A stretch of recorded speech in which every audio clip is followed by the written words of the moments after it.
اب نبوت کی جو گفتگو ہوتی ہے، رسالت جب گفتگو کرتی ہے اپنے پروردگار سے، تو اب زمین سے گفتگو نہیں ہوتی ہے، کوہ طور سے گفتگو ہو رہی ہے. گفتگو اللہ سے کوہ طور سے ہو رہی ہے. موسیٰ تک عمارت آدم سے شروع ہوئی، موسیٰ کے زمانے تک کوہ طور تک آئی. اب موسیٰ علیہ السلام کے بعد ہارون، یوشع علیہ السلام، اس کے بعد داؤد علیہ السلام، عمارت بڑھتی گئی. اور جب سلیمان علیہ السلام تشریف لاتے ہیں، عمارت کی بلندی اب فضاؤں میں اور خلاؤں میں. اب گفتگو فضاؤں سے ہو رہی ہے، خلاؤں سے ہو رہی ہے. نبوت کی عمارت بڑھتی گئی. اب حضرت سلیمان کے بعد ابراہیم آئے، اسماعیل آئے، اسحاق آئے، انبیاء آتے رہے، انبیاء کی جلوہ گری ہوتے رہی، یہاں تک کہ جب حضرت عیسیٰ علیہ السلام آتے ہیں تو عیسیٰ علیہ السلام کی عمارت اب بڑھ کہاں گئی ہے؟ نبوت کی عمارت. یہ عمارت بڑھتے بڑھتے آسمانوں میں پہنچ گئی ہے. دوسرے آسمان میں حضرت عیسیٰ کی جلوہ گری ہے. یہ عمارت کی بلندی حضرت عیسیٰ تک پہنچی. اور جب رسول اللہ کی جلوہ گری ہوئی اور جب واقع معراج واقع ہوا، عمارت تکمیل ہوئی، عمارت مکمل ہوئی. اب یہ نبی جو فرما رہے میں اس اینٹ کا مکمل کرنے والا، اس عمارت کا مکمل کرنے والا. اب عمارت کی بلندی زمین تک نہیں ہے، کوہ طور تک نہیں ہے، آسمانوں تک نہیں ہے، بلکہ لامکہ تک پہنچ گئی ہے. اب بنیاد ہے آدم، ابتدا آدم، عمارت شروع ہوتی آدم سے، زمین سے. انی جاعل فی الارض خلیفہ، زمین سے عمارت شروع ہوئی اور ختم کہاں ہوئی؟ لامکہ میں. یہ ہے عمارت. تو یہ عمارت حکمت کی عمارت، یہ نبوت کی عمارت، یہ رسالت کی عمارت، جس کی بلندی کا یہ حال کہ اس کی آخری انتہا جو ہے لوح محفوظ سے بھی پرے، عرش سے بھی پرے، لامکہ میں. اور نبی کہہ رہے میں حکمت کا شہر، میں حکمت کا کیسا شہر جو نبی کی عمارت ہے، میں اس کا مکمل کرنے والا. علی اس کا دروازہ ہے. اب ذرا غور کرے کس کا دروازہ ہے؟ علی. اس عمارت کا دروازہ ہے علی. کوئی معمولی عمارت ہے یہ؟ اچھا عمارت میں کھڑکیاں بھی تو ہوتی ہے نا؟ نہیں ہوتی؟ حدیث میں تو نہیں ہے، میرے عشق کا وجدان کہہ رہا ہے. رسول اس دار الحکمت، حکمت کا شہر، علی اس کا دروازہ، اور اس میں ہے کل 12 کھڑکیاں جو بہت بڑے سائز کی ہے. اس میں کی ایک کھڑکی امام حسن ہے، ایک کھڑکی حسین ہے، ایک کھڑکی زین العابدین ہے، ایک کھڑکی امام باقر ہے، ایک موسیٰ علی ہے، ایک موسیٰ رضا ہے، موسیٰ کاظم ہے، امام جعفر ہے، حضرت امام مہدی ہے. یہ بڑی کھڑکیاں ہیں. اور چھوٹے روشن دان کون ہے؟ کوئی غریب نواز ہے اس میں ایک کھڑکی، غوث اعظم ہے اس کی ایک کھڑکی، بابا فرید ہے اس کی ایک کھڑکی. تو اب کہہ لینے دیجئے یہ ہے پوری عمارت. رسول اس کی عمارت کی انتہا، ابتدا آدم، علی دروازہ، اور یہ اولیاء اور ائمہ اس کی کھڑکیاں. اب جو اس میں داخل ہو گیا اس کھڑکی کے روشن دان سے بھی فیض یاب ہو رہا ہے، دروازے سے بھی فیض یاب ہو رہا ہے، اس کی آب و ہوا سے بھی فیض یاب ہو رہا ہے. اور جس نے عمارت کو چھوڑا اور کہا میں علم باہر سے لوں گا، جب حکمت کے شہر میں آیا ہی نہیں تو جہالت کے شہر میں نہیں جائیں گا تو کہاں جائیں گا؟ تو جاہل کا جاہل رہ جائیں گا. اس لیے کہتے ہیں کہ بغیر وسیلے کے کچھ نہیں ملتا. یہاں آؤ، اب میں ایک جھلک دکھا رہا ہوں علم کی. بات آ گئی ہے اہل بیت نبوت پر. ایک بادشاہ گزرا ہے متوکل. میں ابھی صرف کھڑکی کا علم بتاؤں گا تو آپ دروازے کا علم سمجھ جائیں گے. جب کھڑکی اتنی بلند ہے تو دروازہ کتنا بلند ہوگا، اور دروازہ اتنا بلند ہے تو پوری عمارت میں کتنی علم کی گہرائی ہوگی. پھر علم کا کیا کہنا اس میں. متوکل عباسی خلیفہ ہے، اور یہ زمانہ کون سا ہے؟ حضرت امام نقی علی رضی اللہ تعالیٰ. حضرت امام نقی علی کے زمانے میں ہوا. اب امام نقی علی کون ہے؟ ذرا میں ان کا سجرہ نسب بتا دوں. امام نقی علی یہ بھی اس کھڑکی کے، عمارت کے، دارالحکمت کی کھڑکی ہے. اہل بیت نبوت کے چشم و چراغ امام نقی علی. ان کے والد ہے تقی علی. تقی علی کے والد علی رضا، ان کے والد حضرت موسیٰ کاظم، ان کے والد حضرت امام جعفر صادق، ان کے والد حضرت امام باقر، ان کے والد امام زین العابدین، ان کے والد امام حسین. یہ سجرہ نسب. اس خاندان نبوت کے ایک چشم و چراغ حضرت امام نقی علی. ان کے زمانے کا بادشاہ متوکل باللہ پورا نام ہے. بیمار ہو گیا یہ، اور جب بیمار ہوا تو اس نے منت مانگی. منت یہ تھی کہ اگر میں اچھا ہو گیا تو اللہ کی راہ میں مال کثیر دوں گا.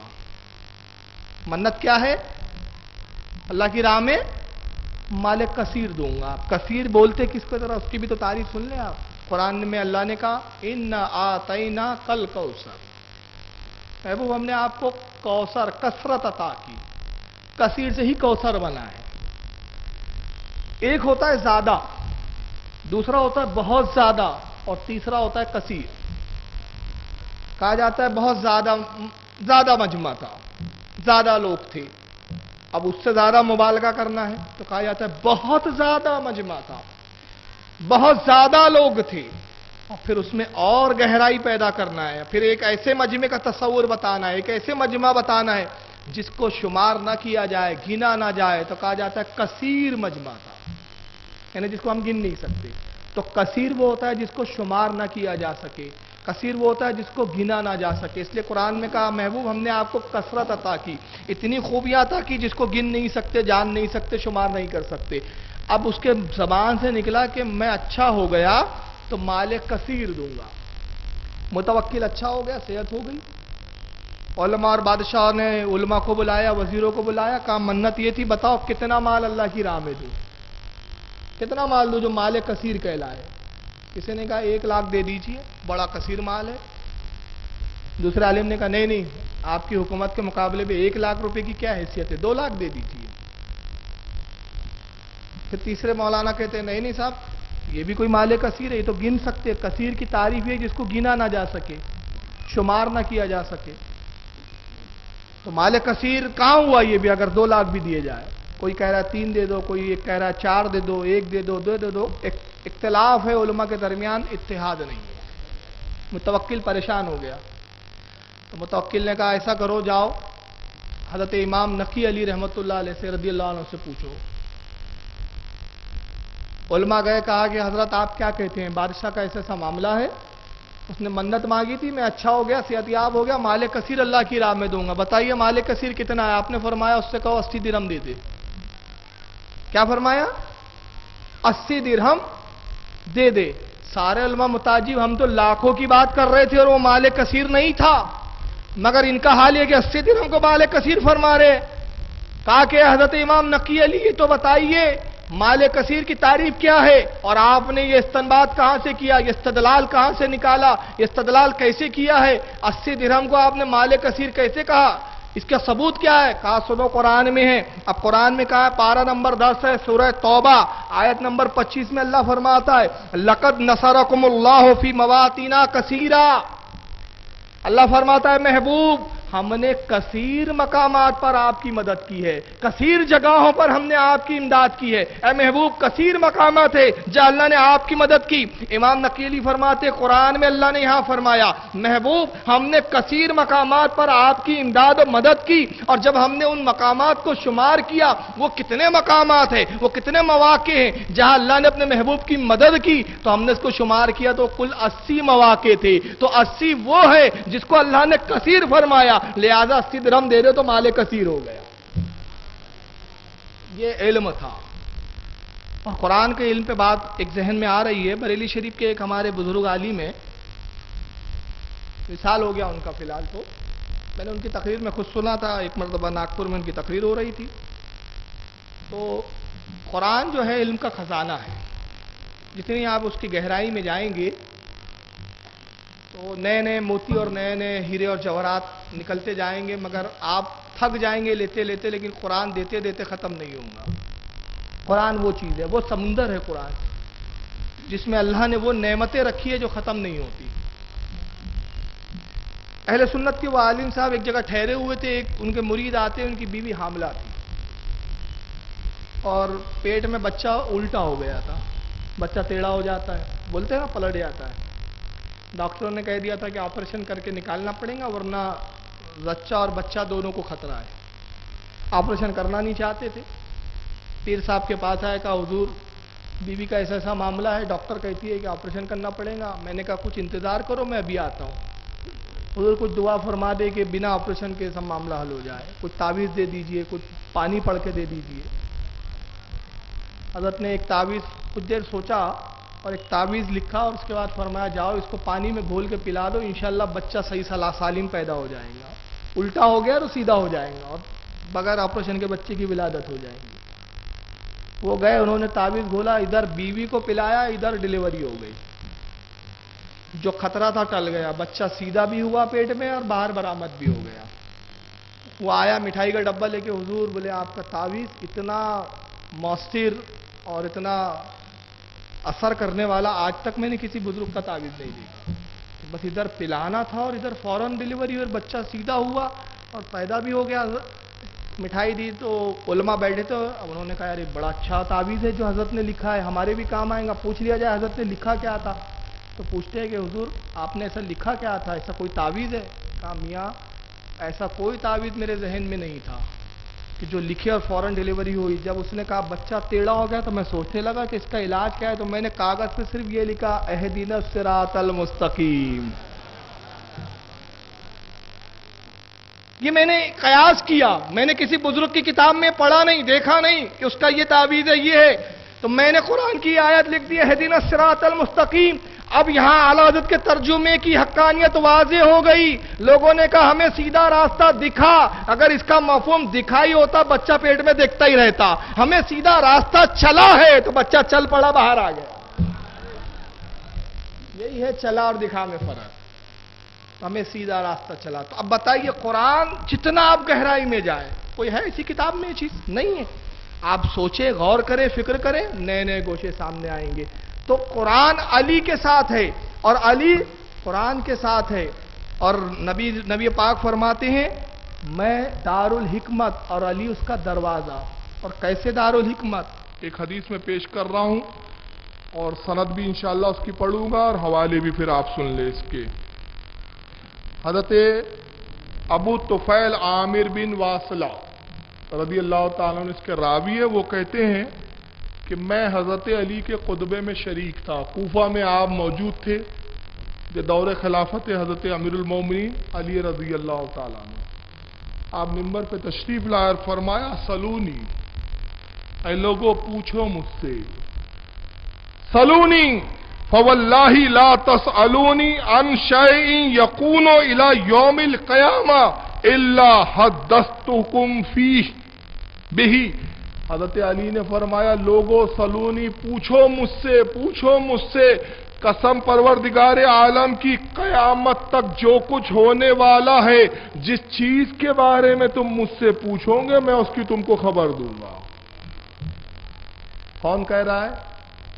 علی۔ ہاں ابھی لوگوں کو رسول اللہ کے علم غیب پر ہی سوالیہ نشان لگا ہوا ہے، نبی کو معلوم تھا کہ نہیں معلوم تھا، دیوار کے پیچھے کا علم تھا کہ نہیں، مگر علی تو اپنی شان بتا رہے کہ نبی تو میرے آقا ہے، بہت بڑی بات ہے نبی کی۔ میرا حال یہ فواللہ، اللہ کی قسم، قسم کھا کے کہہ رہے ہیں، قسم کے ساتھ مقید کر رہے ہیں اپنے جملے کو، اللہ کی قسم قیامت تک جو کچھ کسی بھی ہونے چیز والا کے ہے، بارے میں، کسی بھی شے کے بارے میں تم مجھ سے پوچھو گے میں تمہیں اس کی خبر دوں گا۔ اس حدیث کو حضرت امام جعفر طحری رحمت اللہ تعالی علیہ نے الریاض النصرہ جلد نمبر 2 صفحہ 262 پر اور تھوڑے مختلف الفاظ کے ساتھ حضرت امام حسام الدین ہندی نے کنز العمال کے اندر اس کی جلد نمبر 6 صفحہ 405 پہ لکھا۔ کنز العمال میں جو تھوڑے سے جملے ہیں وہ کیا ہے میں بتا دیتا ہوں، وہ بھی بڑے پیارے جملے ہیں۔ صاحب کنز العمال نے جو نقل کی حدیث وہ کہتے ہیں علی نے فرمایا لوگوں پوچھو مجھ سے جب تک کہ میں یہاں موجود ہوں، اس سے پہلے کہ تم مجھے گم کر دو، اس سے پہلے کہ میرا انتقال ہو جائے، اس سے پہلے کہ تم مجھے نہ پاؤ، قسم خدا کی جس چیز کے بارے میں تم مجھ سے پوچھو گے میں تمہیں اس کی خبر دوں گا۔ تم مجھے آسمان کے بارے میں پوچھو، تم دنیا کے راستوں سے جتنا واقف نہیں، قسم پروردگار کی میں آسمانوں کے راستوں سے اس سے زیادہ واقف ہوں، میں آسمانوں کے راستوں کو تم سے اس سے زیادہ جانتا ہوں۔ اب یہاں ایک سوال پیدا ہو سکتا ہے کہ بھئی علی نے یہ دعویٰ کیسے کیا؟ ارے نبی کو علم غیب کا جاننے والا ماننا شرک ہے، تو یہ تو علی کا علم غیب کا دعویٰ ہے، تو کیا علی مشرک نہیں ہو گئے؟ علی مشرک نہیں ہوئے، اس لیے نہیں ہوئے کہ قرآن خود اپنے بارے میں کہتا ہے وَلَا رَدْبٍ وَلَا يَابِسٍ إِلَّا فِي كِتَابٍ مُبِينٍ، جو کچھ خشک چیز ہے، جو کچھ تر چیز ہے، سب کا ذکر اس قرآن کے اندر ہے، ہر چیز کا ذکر اس قرآن میں ہے، ہر شے کا ذکر قرآن میں ہے، اور قرآن میں ہر چیز کا ذکر، اور رسول کہہ رہے ہیں قرآن علی کے ساتھ ہے، علی قرآن کے ساتھ ہے، تو جس کے ساتھ قرآن ہوگا تو اس کو ہر چیز کا علم نہیں ہوگا تو پھر کیا ہوگا؟ تو اس میں شبہ کی کوئی بات نہیں ہوتی ہے۔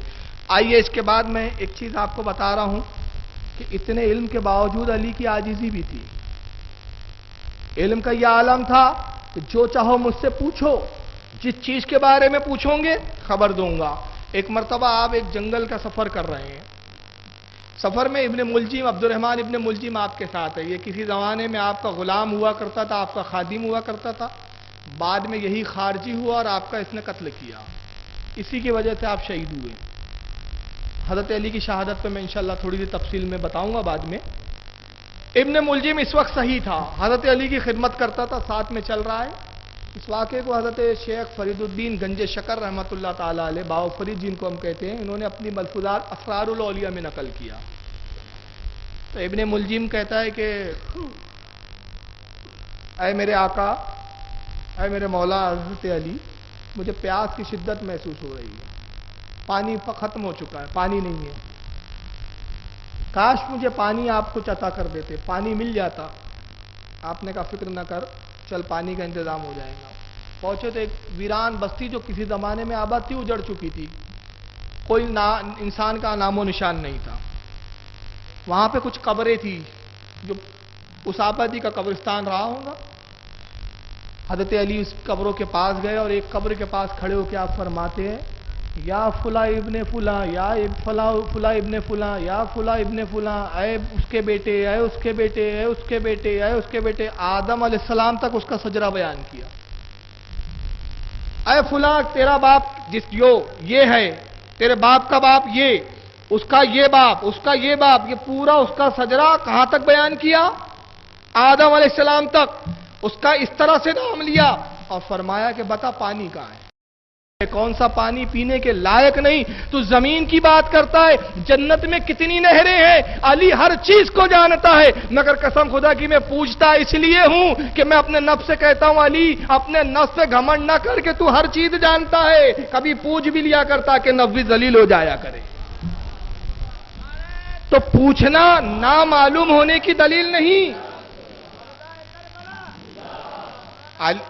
علی کہتے میں صرف اس پانی کی بات نہیں کر رہا ہوں جو ابھی مطلوب ہے ہمیں پینے کے لیے، روئے زمین کی کس کس طبقے میں پانی ہے اور کہاں نہیں ہے وہ بھی میں جانتا ہوں، لیکن پوچھتا کیوں ہوں کہ گھمنڈ نہ آ جائے، تکبر نہ آ جائے کہ میں سب جانتا ہوں، پوچھ کے نفس کو ذلیل کرتا ہوں، اے نفس تو سب نہیں جانتا، عاجزی کر، انکساری کر۔ تو علی جو ہے یہ بتا رہے ہیں کہ جب میں نبی کا غلام ہو کر، نبی کا داماد ہو کر، نبی کا میں جو ہے بھائی ہو کر سب جانتا ہوں، تو اگر میرے آقا کو دروازے پہ کوئی کھٹکھٹائے اور آقا پوچھے کون، تو وہ جاہل ہوگا، کہیں گا نبی کو علم غیب نہیں تھا، ہوتا تو پوچھتے کیوں کون؟ اگر عائشہ کا ہار گم ہو جائے اور نبی نہ بتائے تو یہ نبی کے نامعلوم ہونے کی دلیل نہیں، خاموشی میں بھی حکمت ہوا کرتی ہے۔ تو علی نے بتایا کہ جب میں سب جانتا ہوں، آسمانوں کے راستوں سے میں واقف، زمین کے چپوں چپوں سے میں واقف، تو جب میں ان چیزوں سے واقف، میں ان کا جاننے والا، تو جس کے صدقے میں کائنات پیدا کی گئی وہ کائنات کو نہیں جانتا ہوں گا؟ وہ تو سب سے بہتر جانتا ہوں گا۔ تو یہ مولا کائنات کا علم تھا، اسی لیے اللہ کے نبی نے فرمایا تھا علی کی تعریف میں، آئیے حدیث شریف سنیں، عن ابن عباس رضی اللہ تعالیٰ عنہما، حضرت عبداللہ ابن عباس روایت کرتے ہیں، قال رسول اللہ صلی اللہ علیہ وسلم، اللہ کے نبی نے ارشاد فرمایا، علی غیبت علمی، علی غیبت علمی، علی میرے علم بھید کا خزانہ ہے، میرے دل میں جو علم کا بھید ہے، جو راز ہے، اس راز کا جاننے والا یا وہ خود راز کون ہے؟ علی۔ تو علی رازدار رسول بھی، علی علم رسول بھی۔ تو اب اگر رسول کا علم دیکھنا ہو تو علی کو دیکھو، تو جب علی کا علم سمجھ میں نہ آیا تو نبی کا علم کہاں سے سمجھ میں آئے گا؟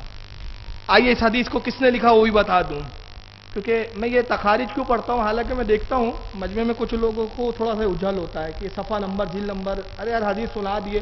میں کہتا ہوں آپ سننی ہے بھائی، آپ کے لیے تو اتنا ہی کافی ہے کہ میں کہہ دوں حدیث شریف میں ہے، کیونکہ ہم تو عشق کے بندے ہیں، ہمارے لیے حدیث کیا، ہمارے تو اتنا ہی کافی ہے، اعلیٰ حضرت نے کہا، ہم تو عشق والے لوگ ہیں، ہمارے لیے اتنا ہی کافی ہے۔ مگر میں حوالے اس لیے دیتا ہوں کہ کچھ فرقوں کو جو غلط فہمی ہو گئی نا، بریلی لوگ قصے کہانی سناتے رہتے ہیں، نہیں صاحب وہ قصے نہیں ہوتے، وہ حدیث ہوتی ہے۔ یہ الگ بات ہے جو حدیث تمہیں حجم نہیں ہوتی، وہ قصہ لگتا ہے تمہیں، یہ الگ بات ہے، تمہاری سوچ بنی ہوئی ہے۔ آئیے اس حدیث کو کس نے لکھا، کنز المال میں حضرت امام، یہ کنز المال حدیث کی کتاب ہے،